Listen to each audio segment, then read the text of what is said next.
Les 53 millions en aide humanitaire au Venezuela, le rapport d'impôt unique, le français de la ministre Diane Leboutillier, une autre semaine riche en actualité sur la colline parlementaire à Ottawa. Je retrouve pour en discuter notre panel de journalistes, Joël Denis de l'Avance de la presse, Althia Raj de HuffPost Canada et Daniel Leblanc du Globe and Mail. Bonsoir à vous trois. Bonsoir. D'abord, un mot sur la nouvelle du Globe and Mail qu'on apprenait ce matin, le bureau du premier ministre Trudeau qui serait intervenu auprès de l'ex-ministre de la Justice pour qu'on abandonne les poursuites pour fraude et corruption contre SNC-Lavalin pour qu'on règle ça à l'amiable. Daniel, je vais commencer par vous. C'est la nouvelle de votre journal. Le premier ministre Trudeau a nié toute ingérence aujourd'hui. Comment vous réagissez? Bien, c'est qu'il a nié l'histoire globalement, mais on dirait qu'il y avait un langage assez légal pour nier. Donc, de dire qu'il n'a pas dirigé que lui ni son bureau n'a dirigé la ministre Wilson-Raybould dans ce dossier-là. Est-ce qu'il y a eu des conversations? Sûrement. Je pense que c'est une des pires journées dans l'histoire du gouvernement depuis 2015. La seule bonne nouvelle pour eux, la Chambre ne siège pas la semaine prochaine. Il y a eu beaucoup de chaleur aujourd'hui à la Chambre des communes. M. Trudeau n'était pas là. Les conservateurs vont continuer à pousser. On verra aux semaines. C'est sûr que M. Trudeau et les libéraux ne seront pas sur la sellette comme ça toute la semaine prochaine, mais c'est un dossier, il manque des réponses et donc ce n'est pas encore fini. Althia, Daniel vient de dire une des pires journées quand même pour le gouvernement canadien. Qu'est-ce que vous en pensez? Oui, c'est une journée... Ça bouge au bureau du premier ministre. Pas juste à cause que la nouvelle, c'est une grosse allégation, c'est une nouvelle qui fait mal au gouvernement en termes d'interférence judiciaire, mais c'est aussi une nouvelle où il y a beaucoup de gens, soit des députés qui forment le caucus ou du monde au bureau du premier ministre, qui pensent que Mme Wilson-Raybould, c'est elle qui est la source de la nouvelle. Alors, si elle est la source de la nouvelle, qu'est-ce que ça veut dire au cabinet? Est-ce qu'on peut avoir des discussions qui sont franches, ouvertes et honnêtes? S'il y a quelqu'un parmi nous qui travaille pas pour nos propres intérêts. Alors ça, c'est une autre partie de cette histoire-là qui leur fait mal. Et puis, qu'est-ce qu'ils font avec Mme Wilson-Raybould? Si c'est vraiment qu'est-ce qu'ils croient, ils peuvent pas la mettre dehors. Tout le monde va penser que c'est encore pire comme décision. Alors, qu'est-ce qu'on fait avec elle? Parce qu'il faut dire que la ministre a été changée de ministère. Ça a été vu comme une démotion. Elle a dit qu'elle était vraiment pas contente de ça. Joël Denis, les suites de ça, qu'est-ce que c'est? La première question que je me suis posée en lisant le texte du Globe, c'est de savoir à qui profite le crime, à qui profite de qu'on étale au public ce genre d'allégations. Et donc, évidemment, le clan de Mme Wilson-Raybould m'est venu à la tête, mais il y a quand même des choses sérieuses dans ce texte du Globe and Mail, bien étoffé, je vous dirais, notamment le fait que des proches collaborateurs de M. Trudeau aient rencontré à plusieurs reprises les gens de SNC-Lavalin pour discuter de ce dossier de justice et d'application de la loi. Ce n'était pas nécessairement pour parler de futurs contrats. Donc, ça évoque des soupçons. Et j'ai trouvé Andrew Scheer, particulièrement, le chef du Parti conservateur, particulièrement efficace aujourd'hui en dressant un parallèle entre ce qui vient de se passer au Canada, c'est-à-dire le congédiement ou la rétrogradation de Mme Jody Wilson-Raybould parce qu'elle aurait refusé, je dis bien aurait refusé d'obtempérer aux ordres du bureau du premier ministre, et le fait que Donald Trump ait congédié Jeff Sessions parce qu'il refusait de mettre fin à l'enquête sur la possible collision entre sa campagne et la Russie. Donc là, il y a des parallèles intéressants et je pense que c'est un filon que les conservateurs vont vouloir exploiter. Donc, habile de la part des conservateurs dans leur attaque. Les 53 millions en aide humanitaire au Venezuela, ça a été annoncé lundi à l'issue de la réunion du groupe de Lima. Daniel, le gouvernement Trudeau dit qu'il veut prendre les devants, en fait répondre présent. Quel impact de ça? Bien, le Canada reçoit bonne presse ce temps-ci à l'échelle internationale. Il y a une chronique très positive dans le New York Times aujourd'hui, entre autres d'un gouvernement qui répond présent.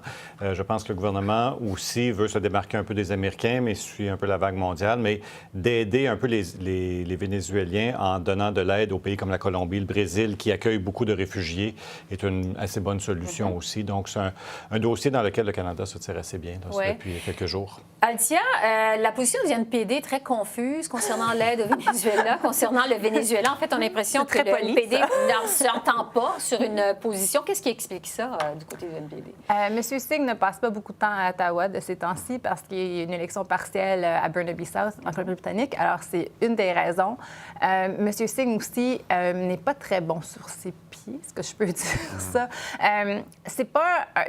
Le dossier des affaires internationales, c'est peut-être pas son expertise.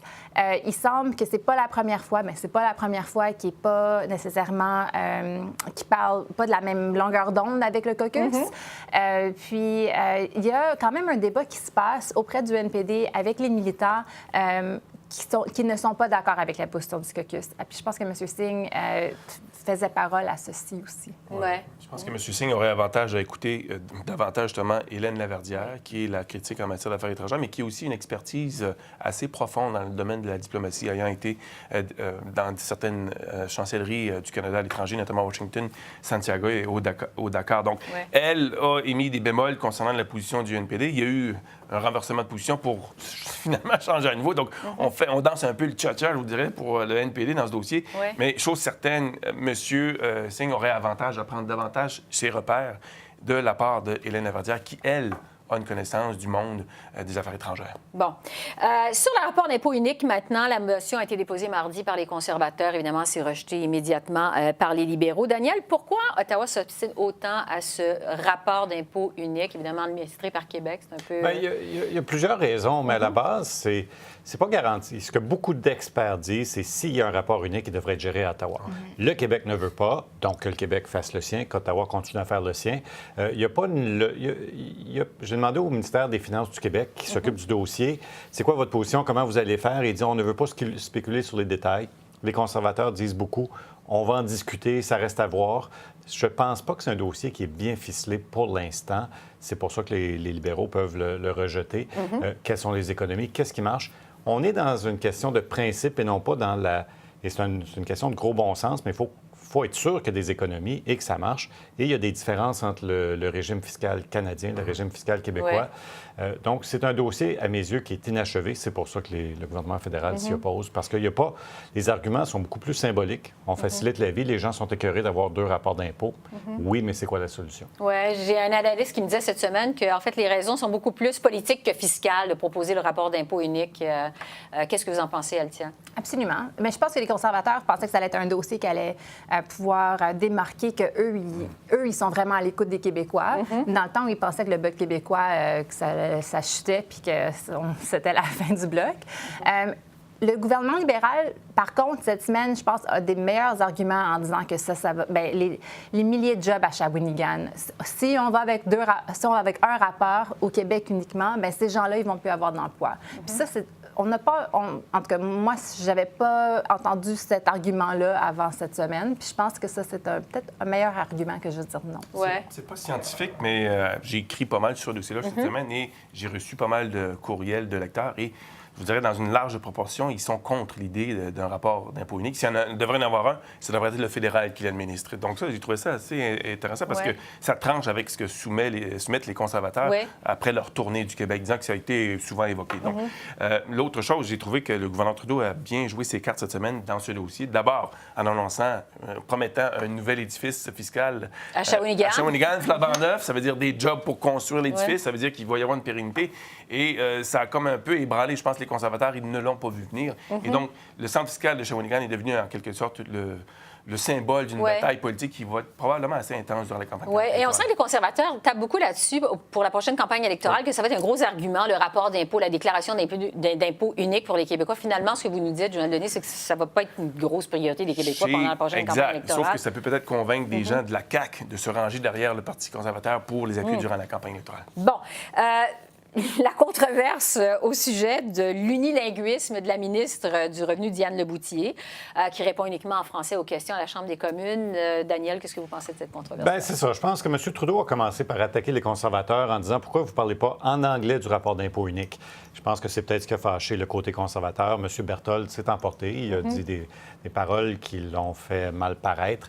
Mme Leboutillier a bien dit qu'elle apprend l'anglais. Il y a beaucoup de gens sur la colline qui sont là depuis beaucoup plus longtemps qu'elle, et qui, eux, n'ont pas encore pris le temps d'apprendre le français. Donc, 1-0, Mme Leboutillier. Oui, c'est ça. Et Luc Berthold, vraiment, qui s'est confondu en excuses 10 fois plutôt qu'une. Je l'ai reçu en entrevue, vraiment. Il a fait amende honorable, son meilleur culpa. Althia, est-ce que vous pensez que ça va lui rester? Non, mais c'était bizarre parce que c'est pas un député qui parle anglais très souvent en chambre non plus. Alors, ça venait de comme nulle part d'où ça sort, ça. Puis, Daniel a absolument raison. Il y a tellement de députés qui sont simplement unilingues, anglophones. Madame Le Boutillier, elle a bien le droit de parler juste en français aussi. Est-ce que... Qu'est-ce que vous en pensez, Joël Denis? C'était assez étrange de voir qu'un député francophone du Québec demande à une ministre francophone du Québec de parler anglais à la Chambre des communes. C'est tout le paradoxe de cette affaire. Donc, et on sent que... en haut, dans le bureau de M. Scheer, on a demandé à ce qu'il se confonde en excuses plusieurs fois plutôt qu'une, justement pour tourner la page sur cet épisode. Mais dans le cas de Mme Le Boutillier, je pense qu'elle a montré de quel bois il se chauffe et elle a reçu une ovation debout de la part de ses troupes et même, je pense, d'autres députés pour avoir tenu debout devant ses attentes. On l'a senti très intense à la Chambre des communes. En terminant, il y a eu un sondage au début de la semaine léger qui montre que le Bloc québécois reprend dans les intentions de vote à égalité avec les conservateurs au Québec, 21 Daniel, comment on interprète ça? Je retiens le 39 pour les libéraux. Outremont, ça risque de passer pour les libéraux. Et je retiens aussi beaucoup l'échec du NPD au Québec. Leur chiffre est minuscule, 8 au Québec. Je suis sûr qu'avec la controverse qu'on a parlé sur le Venezuela, je suis sûr qu'il y a beaucoup de députés, les 16 du NPD au Québec, qui doivent avoir peur aujourd'hui aussi. Ça doit être assez difficile. Apparemment, le moral est au plus bas chez le NPD. Qu'est-ce que vous en pensez? Est-ce que c'est le retour l'arrivée du nouveau chef du Bloc québécois qui pourrait faire en sorte que le Bloc comme ça remonte dans les sondages? Ben oui, mais c'est quand même quelqu'un qui est connu, peut-être beaucoup plus que M. Scheer, beaucoup plus que M. Singh. Mais moi aussi, c'était la nouvelle du NPD. À 8 même Jean-Marc Léger le disait dans le texte du Journal de Montréal qu'à 8 il n'y a aucun siège. Même Alexandre Boulris, il est fini. Puis les gens qui sont votés NPD, qui étaient des anciens bloquistes, bien, ils peuvent retourner au Bloc. Il y a plus de choix pour les gens qui sont contre Trudeau, puis ça n'aide pas M. Scheer. Le mot de la fin? Oui, je pense que M. Blanchette a réussi à dynamiser le Bloc québécois assez rapidement depuis qu'il a accès. On l'a senti, il est fort en verbe. Il va être intéressant à surveiller durant un débat. Il maîtrise parfaitement la langue française, évidemment, donc il pourrait tirer son épingle du jeu. Mais l'autre élément, je pense qu'il ne faut pas oublier, c'est que la montée du Bloc québécois risque de brouiller un peu les cartes et peut-être favoriser le Parti libéral dans les luttes où, dans des circonscriptions où la bataille s'annonce serrée entre 3 ou 4 formations politiques, ça pourrait permettre au Parti libéral de se faufiler et aller faire des gains. C'est donc ça qu'ils ont gagné beaucoup de sièges à la dernière élection. Ça va être intéressant de voir ce qui va se passer dans Outremont. Oui, un test important pour tout le monde. C'est le symbole de la vague orange. Et déjà, Thomas Mulcair, qui détenait ce siège-là, prédit une victoire du Parti libéral. Donc, ça ne mobilise pas nécessairement les troupes du NPD. Il a gagné en 2007. C'était un libéral provincial. Converti au NPD sur la scène fédérale. Joël Denis, Altia, Daniel, merci beaucoup. On vous retrouve dans 2 semaines. Merci. Merci.